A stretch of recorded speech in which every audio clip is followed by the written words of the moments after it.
Hola, ¿qué tal? Bienvenidos a Hiperbólico, les saluda Armando Carrasco. El tema de hoy, las niñas no se sientan así.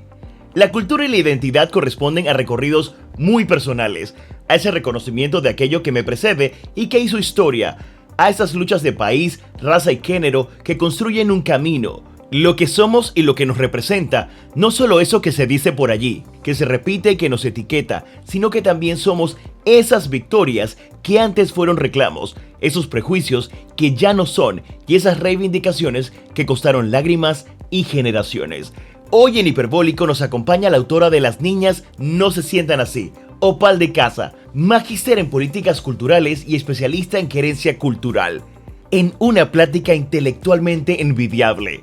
¡Arrancamos Hiperbólico! Opal, la primera pregunta va con un par de conceptos.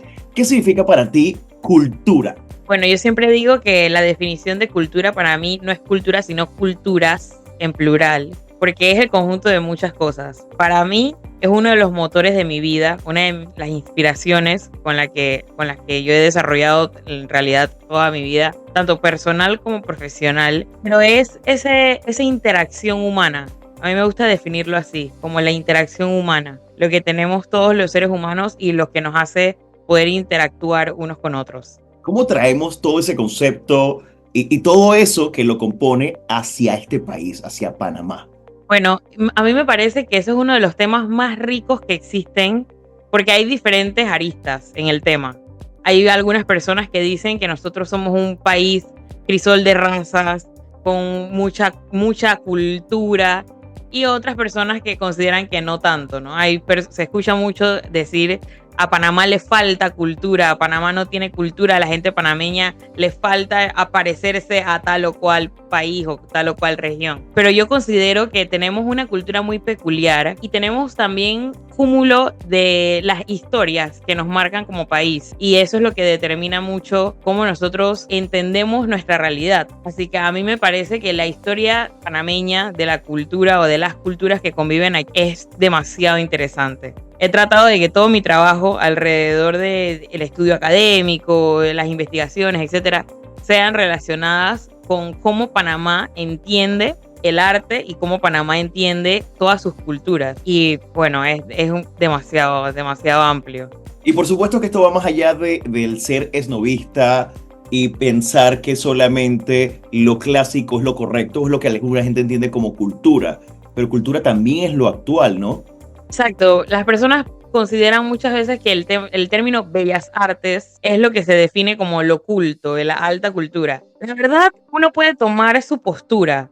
Tú puedes tomar tu postura diciendo, mira, yo tengo una concepción humanista, que es la que se llama a las personas que consideran que existe una alta cultura y una baja cultura, es una concepción humanista de la cultura. Y hay otras personas que tienen el concepto antropológico de la cultura, que es esta definición a la cual yo pertenezco, que es de que cultura es todo.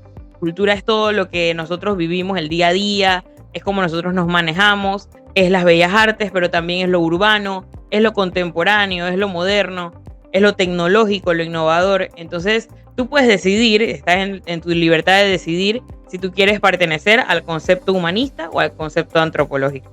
Y por supuesto que pensando en esas culturas que habitan en ti, ¿esto lo reconociste desde muy pequeña, muy joven, o fue algo que viniste ya a conocer de adulta?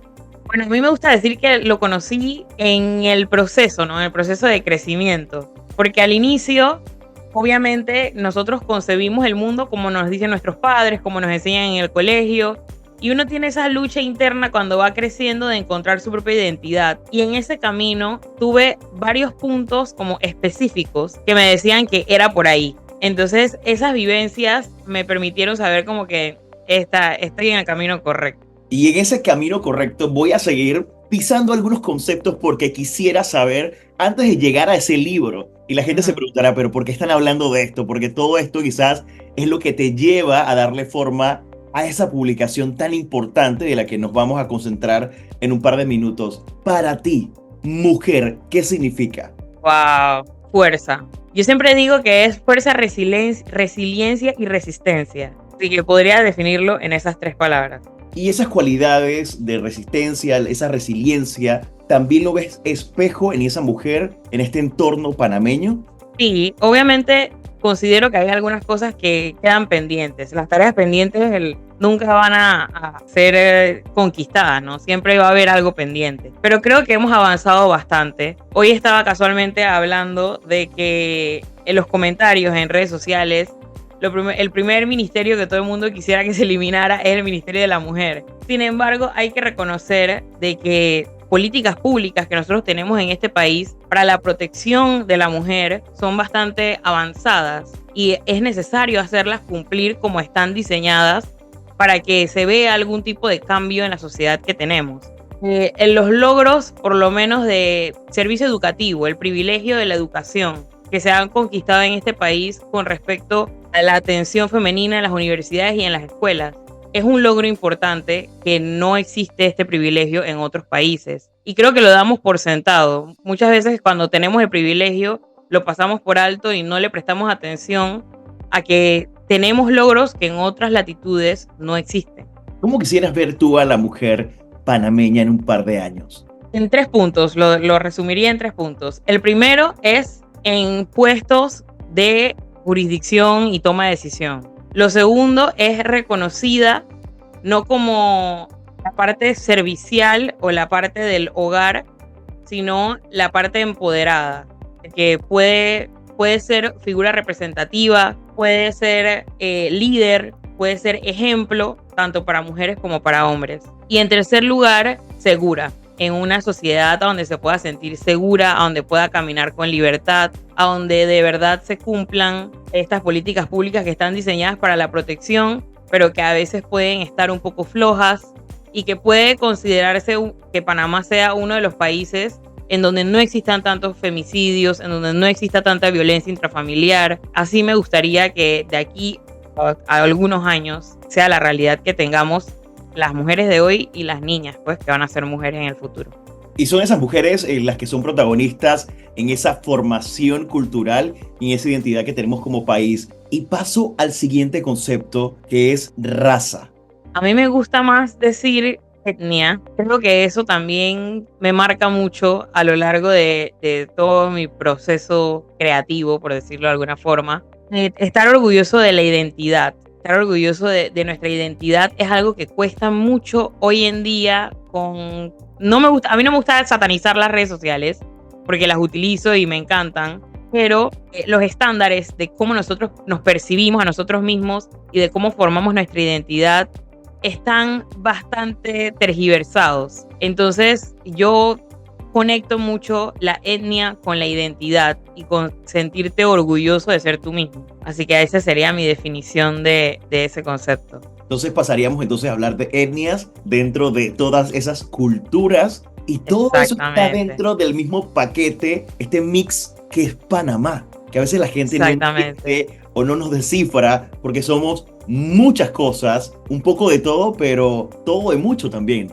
Estaba en una conferencia el martes y yo decía, nosotros somos como un cubo Rubik y hay gente que demora horas tratando de descifrar un cubo Rubik, pero cuando era la época mía de pelear con el cubo Rubik, yo me aburrí y lo dejaba sin armar y decía, tenemos que estar cómodos con que las culturas de nuestro país son ese cubo Rubik que no tenemos que armar, lo podemos dejar así, podemos dejarlo con todos los colores, cada cuadrito de un color diferente, sentirnos orgullosos de que ese cubo Rubik con todos esos cuadritos, así como está bien. Y ese sería la analogía que yo utilizaría para con nuestro país. Y eso es lo que al final también genera ese sentido de pertenencia y ese orgullo y aceptación por todo lo que somos, porque creo que indistintamente si nos gusta o no, si participamos o no, nos hace Panamá. Exacto, somos el cúmulo de muchas cosas y tenemos que estar orgullosos de eso. Importante. Y hablando de esas etnias, esos conflictos que se generan dentro del entorno, el tema del racismo. El racismo y la discriminación. Bueno, mira que es muy curioso. Mi historia contra el racismo y la discriminación surgió primero como una lucha contra el bullying y el acoso escolar. En el colegio formé parte de un grupo que se dedicó a formar a los más pequeños, cuando estaba en 12º grado, los más pequeños, para que los casos de bullying y acoso escolar disminuyeran dentro de mi colegio. Y ahí nació esta yo diría, esta personalidad de buscar bajar el racismo y la discriminación. Luego de eso me formé un poco más en la materia académica, específicamente en contra de el racismo.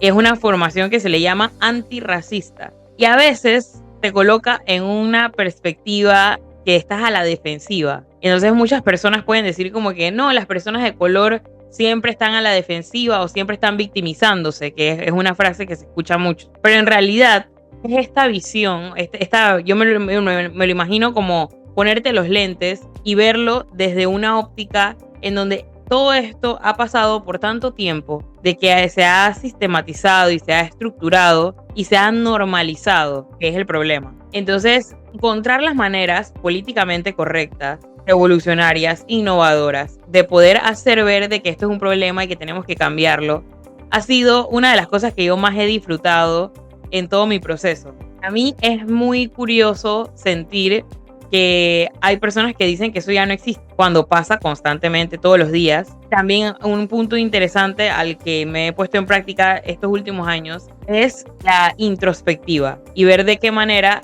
yo practico también algunas cosas que son discriminatorias y son racistas para con otras personas. Entonces, ese autoanálisis me ha permitido hacer de la lucha antirracista una lucha mucho más enriquecida que cuando solamente era a la defensiva y señalando lo que los otros hacían mal. Así que eso para mí es también uno de mis pasiones. Y cuando uno lo conversa entre amigos o entre colegas, a veces uno menciona y dice, ¿sabes qué es tonto ser racista en Panamá? Sobre todo porque somos este crisol de razas, lo mencionamos tanto, pero no se vive en realidad.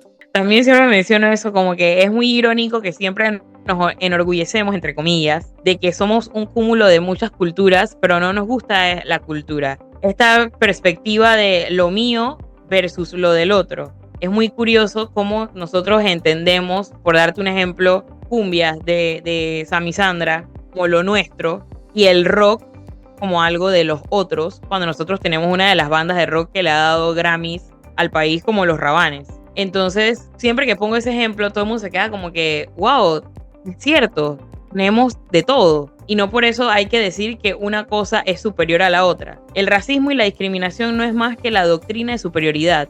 Sentirte superior al otro, querer sentirte superior al otro. Hoy en día, en el estilo individualista de ver las cosas, todos queremos superarnos y ser superior al otro, lo que exacerba más las prácticas discriminatorias y racistas. Entonces, poner en práctica eso de que eso puede ser mío, el rock puede ser mío, el reggae puede ser mío, la cumbia puede ser mía, pero yo la puedo compartir con otro. Yo puedo ver cumbia, rock, reggae en Colombia, yo puedo ver cumbia, rock, reggae en Asia.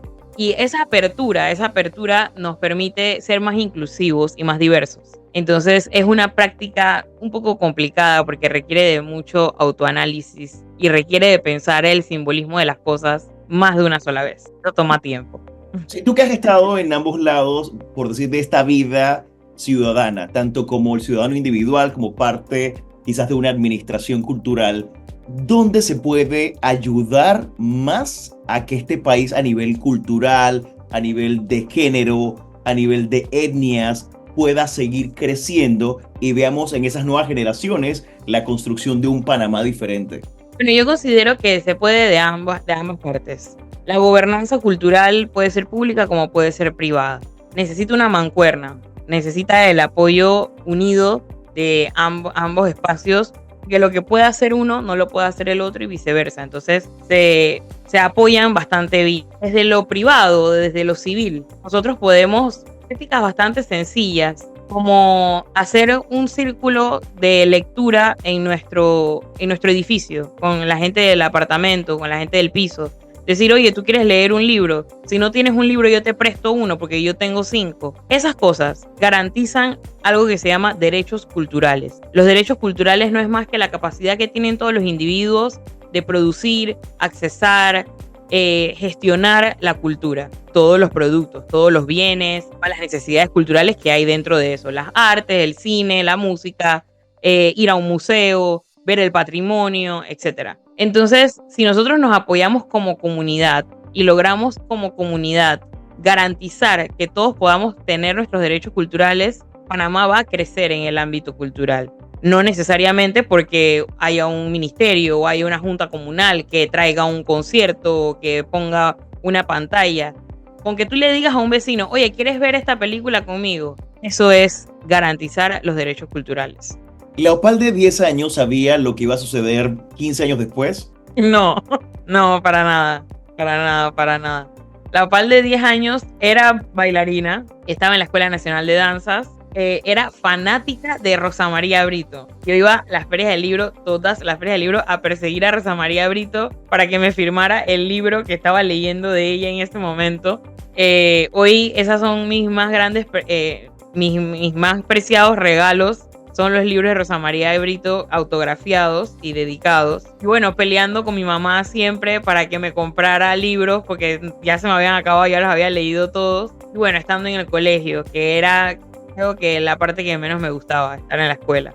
Pero bueno, sí tenías esas ganas de leer y de aprender y de vivir en esos otros mundos a los que nos llevan los libros. Y por ahí va mi pregunta. Esos libros, además de Rosa María Brito, ¿cuáles otros libros te han marcado? Bueno, me marcó un libro llamado Respondona, de Bell Hooks. Bell Hooks es una docente afroamericana. Hizo este libro en donde ella se autoanalizaba y hacía una retrospectiva de toda su vida, de cómo la habían formado como una niña afrodescendiente, en donde se nos educa, bueno, y una niña en general, porque se nos educa de que las niñas no hay que contestar, se sientan de una manera, se conducen de una manera, estudian tal o cual cosa, y ella no quería hacer nada de estas imposiciones sociales. Y cómo ella va descubriendo a lo largo de su vida cómo romper con esas barreras y ocupar los espacios que ella considera pertinentes ocupar. Creo que eso fue uno de los libros que más me marcó. Y otro, un libro llamado Sopa de Pollo para el Alma. La versión juvenil me la regaló mi mamá cuando estaba estudiando en Canadá. Tenía 11 años y ese libro me abrió los ojos, querer conquistar el mundo. Entonces creo que fueron dos momentos. Bueno, existe el Todos íbamos a ser reinas de Rosa María Brito, que lo leí también, lo leo cada cierto tiempo, que también es este libro de empoderamiento femenino, de sororidad. Y es un mensaje de sororidad en tiempos donde no se hablaba de la sororidad. Entonces, escuchar hoy a una persona decir, no, el enemigo de una mujer es otra mujer, me lleva mucho a recordar ese libro en donde ella, con la historia de su vida y de las amigas con las que estudió medicina, cuenta de que no, el enemigo de otra mujer no es una mujer, es la sociedad que no está configurada de la manera más segura. ¿Desde cuándo en tu cabeza y en tu corazón se estaba gestando tu propio libro? Bueno, esa es una historia así como de story time. Vengo de una familia de escritoras. Mi mamá es escritora.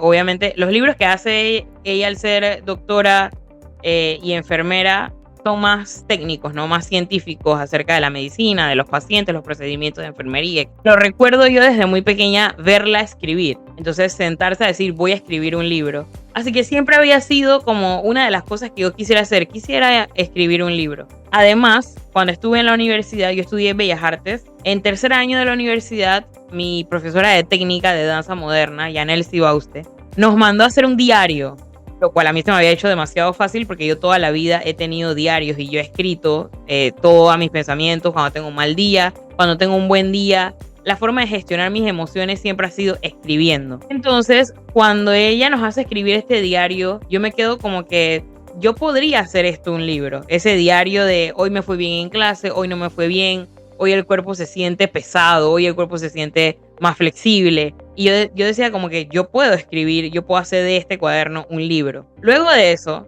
tuve una ruptura de una relación amorosa. Me hizo escribir mucho más. En vez de contarle a cualquier persona o de grabar un TikTok que se iba a hacer viral, decidí escribir mucho más. Y ahí fue a donde tomé la decisión de empezar a escribirlo en forma de libro. Entonces me voy a estudiar afuera, estoy en Uruguay y no fue una de las experiencias más amigables en temas de socializar. No tenía amigos. Mi amigo era mi computadora para escribir mi libro. Entonces todo ese tiempo que yo me quedaba preguntándome por qué nadie me habla, por qué nadie se me acerca, yo tampoco tengo ganas de ir a hablar con nadie, me ponía a escribir. Ya cuando me fijé, tenía 2 capítulos escritos y dije, no, yo puedo hacer esto mucho más. Y así fue como empecé. Tengo en mi Instagram el video a donde digo, voy a hacer un video que estoy escribiendo esto por si en algún momento sale algo de aquí. No pensaba publicarlo, pero cuando miré ya tenía los 13 capítulos escritos y ya estaba listo. ¿Qué llegó primero, la historia o el título? El título. No es por hacer un spoiler, pero en el prólogo del libro yo cuento cuándo fue que llegó el título del libro. Es una experiencia que sí, definitivamente llegó antes y dije el título como a manera de respuesta, a manera de desafío, de hacer un reto, sin saber de que iba a escribirlo en realidad. Ok, el título para quienes nos escuchan es Las niñas no se sientan así. Y vamos a tratar, Opal, de contar un poco del libro sin spoiler. Exacto. Sí, para que la gente lo pueda buscar y llenarse también, porque los libros nos tocan diferente a cada persona. Así como la gente es diferente con uno o tiene experiencias diferentes, los libros también son muy personales y siempre digo, los libros llegan a tu vida en el momento en que tú los necesitas. Y quizás ese libro salió de ti en el momento que tú necesitabas también sacarlo de tu persona para poder compartirlo con el mundo. Cuéntanos un poco de por qué las niñas no se sientan así. Bueno, las niñas no se sientan así. Son todas estas cosas que nos hemos preguntado, que todas las mujeres en algún momento nos hemos preguntado, que esto pasa de esta manera. Hay una frase que lo describe en perfecto, que es el experimento social, ser mujer. Entonces, todos estos cuestionamientos que nos hacemos a lo largo de la vida, en el momento en que empezamos a lidiar con el sexo opuesto, en qué sé yo, en la escuela, que es el primer contacto, si no te meten en una escuela solo de mujeres, ese es el primer contacto que tienes con personas del sexo opuesto. Ese es el primer contacto que tienes con personas de tu edad y de otras edades, porque si compartes con personas de otros grados, compartes con personas de otras edades.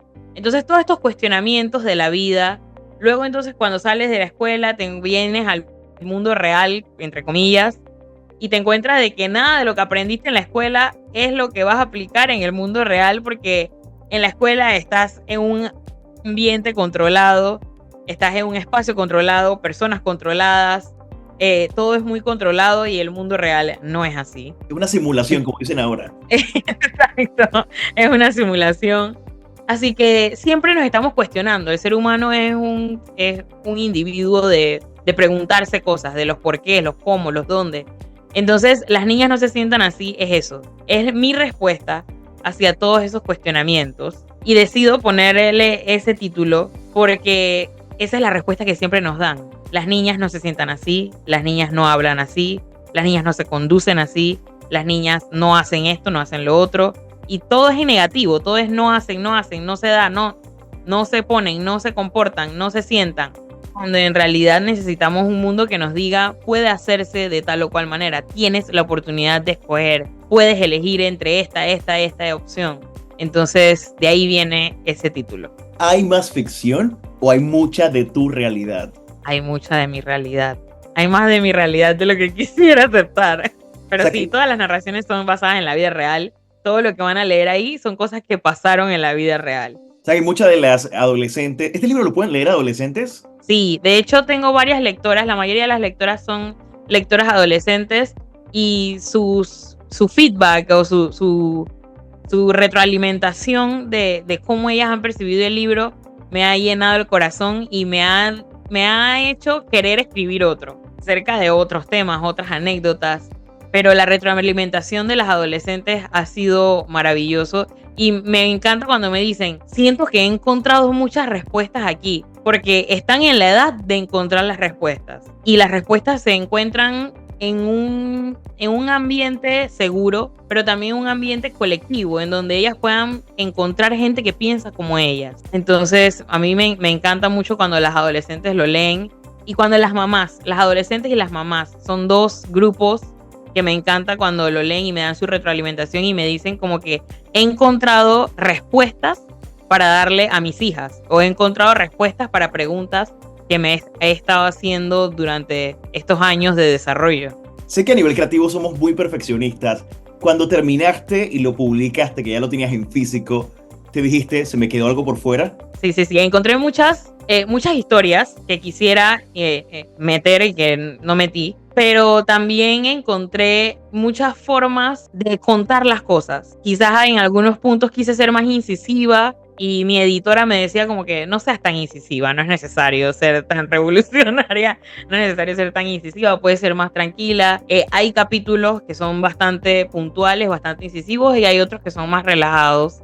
Hay capítulos muy profundos, ya cerca para el final, son capítulos muy profundos que hay que leerlos varias veces y te ponen a pensar, te ponen como a querer buscar más del tema y hablar con alguien. Entonces me pasaba mucho también que las lectoras lo leían y tenía, a veces me despertaba con párrafos en Instagram o párrafos en WhatsApp de las lectoras diciéndome, tú dijiste esto aquí, pero yo opino que tal o cual manera, tal o cual forma, y expresaban entonces su sentir, pero para eso era lo que se quería lograr.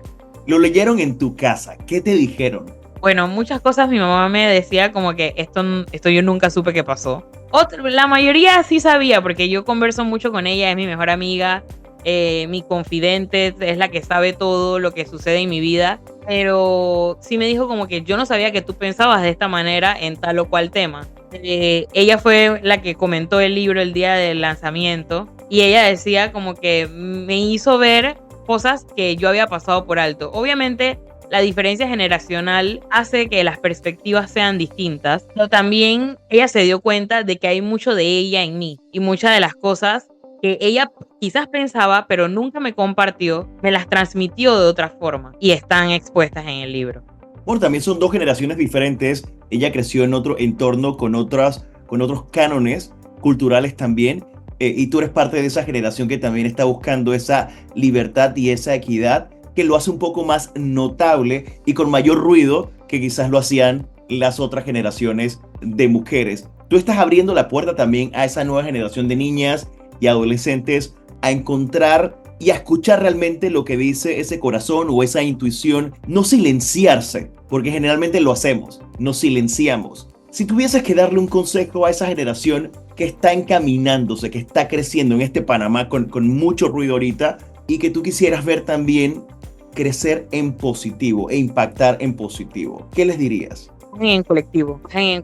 El trabajo colectivo es lo que nos ayuda a sanar, nos ayuda a ser resilientes, nos ayuda a encontrar mejores soluciones, nos ayuda a innovar, trabajar en colectivo. Entender que no soy un yo, sino un nosotros. Si todos los ciudadanos trabajamos en torno al nosotros, el país sería un lugar maravilloso. No necesito ser yo el que está bien. Necesitamos nosotros todos estar bien. Y yo no tengo que estar bien a costa de que alguien esté mal, sino que todos podamos estar bien. Entonces yo creo que estamos yendo hacia un mundo mucho más individualista, mucho más el yo, mucho más al alabarnos el ego que trabajar el colectivo. Y eso es una de mis preocupaciones. Ahí es donde yo digo, me estoy poniendo vieja. No, y eso toca hacerlo desde las minorías, desde esas etnias, desde esas culturas, para poder entonces realmente pegar duro o hacer el cambio. Y eso sí amerita una revolución, por más que queramos, tú sabes, hacerlo así como tenue, ¿no? Y en silencio. Exacto, hay varios capítulos que hablan acerca de las batallas culturales. Y una de las batallas culturales, esto no es un spoiler, es acerca de esta división que existe en nuestro país con el grupo afrodescendiente, en donde están los afrodescendientes antillanos y los afrodescendientes coloniales. Y es muy curioso ver cómo un afrodescendiente antillano dice, yo no soy costeño, yo no soy colonial, yo no vengo de una ascendencia de esclavos. No es la realidad. Entonces, buscar esas cosas tan absurdas para encontrar la doctrina de superioridad de la que te hablaba hace un rato, es lo que no nos permite avanzar. Entonces, despojarnos de estas creencias, buscarle otro simbolismo y otro significado a las cosas, con la mirada hacia el colectivo, creo que sería lo más sano. En lugar de decir, yo no soy igual al negro costeño colonial que fue esclavo, decir, yo estoy a favor de un entorno antirracista igual que tú. Entonces, eso es lo que nos falta afinar, el colectivo. No, y también mirarse para adentro, como digo yo, porque todos, si vemos nuestra familia, vemos de todo.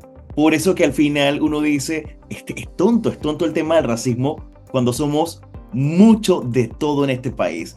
Somos de chinos, somos de negros, somos de blanco. Exacto. Panamá es eso, ¿no? Y eso es lo que se ve y eso es lo que debemos sentirnos realmente orgullosos. Y sobre todo esta discusión que está generando ese libro tuyo. Y tengo que preguntarlo.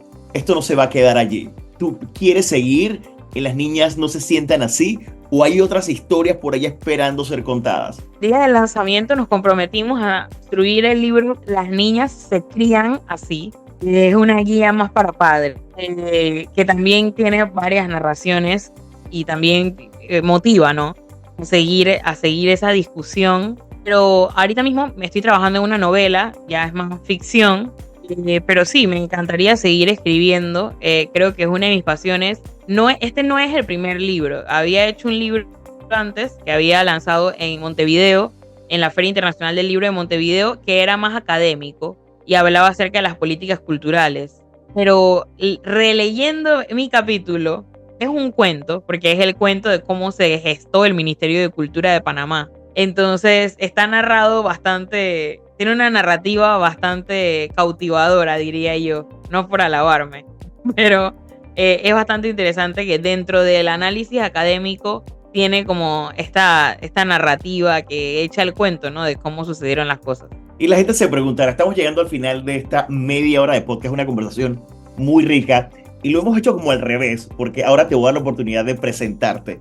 ¿Quién es Opal de Casa y por qué la gente tiene que leer Las niñas no se sientan así?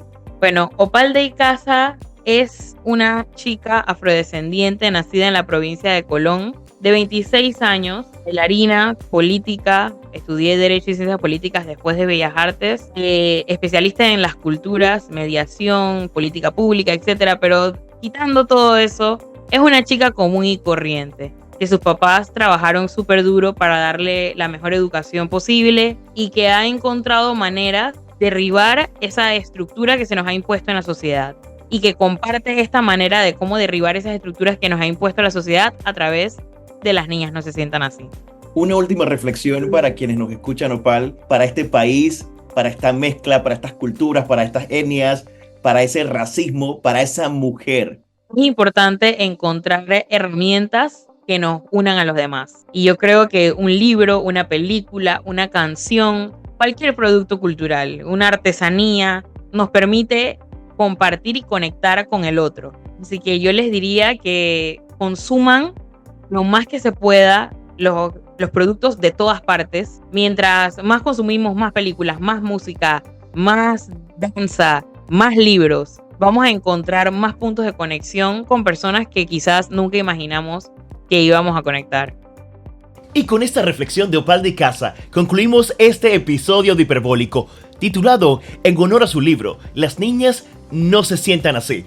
Recuerda que puedes repetirlo y escucharlo en Spotify, Apple Podcast, mi canal de YouTube y Audible de Amazon. Armando Carrasco se despide y nos escuchamos muy pronto.